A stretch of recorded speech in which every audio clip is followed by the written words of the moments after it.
Bonjour tout le monde, mon nom est Wilson Almeida, je suis le directeur de la formation technique chez Groupe Delvasto. Mon background est très simple. J'ai commencé à travailler dans l'automobile depuis très jeune âge. J'ai commencé dans une station-service. Après ça, j'ai monté comme mécanicien. J'ai fait plein de formations qui m'ont permis d'aller au concessionnaire. Et après ça, du concessionnaire, j'ai embarqué dans le monde de la formation.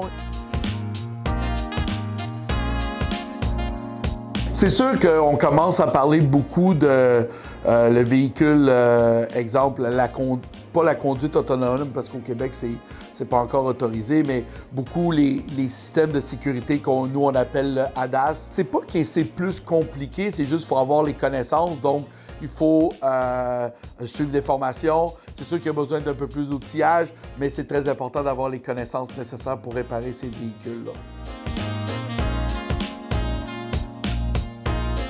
Moi, je pense que c'est une collaboration entre les deux, entre l'employé et l'employeur. L'employeur peut offrir les formations nécessaires et aussi l'employé, il faut qu'il ait la volonté de le faire aussi. Mais je pense que quand l'employeur et l'employé ont la même vision, ça veut dire de garder la mise à jour correctement des techniciens et des mécaniciens et mécaniciennes, bien, c'est important que cette collaboration soit faite pour faire évoluer le métier. C'est la technologie, l'accès à l'information. Ça, c'est des grandes lignes que je peux vous dire. Si on a moins d'accès à l'information, on ne peut pas réparer ces véhicules-là. Donc, on sait que les manufacturiers ont une tendance à protéger l'information. L'OIA travaille sur certains dossiers dans cet aspect-là, le Right to Repair, la loi 29, si ma mémoire est bonne. Qu'est-ce qui va changer, selon moi, c'est la façon qu'on va diagnostiquer les véhicules, beaucoup plus axé au niveau de l'électricité, au niveau de l'électronique. On parle déjà de télématique, on parle de ces technologies-là. Donc, il faut que le mécanicien ou la mécanicienne soit à l'affût de ces technologies-là et avoir ces bases solides en électricité, en électronique, en informatique pour permettre de travailler sur cette nouvelle technologie qui s'en viennent, qui sont déjà là.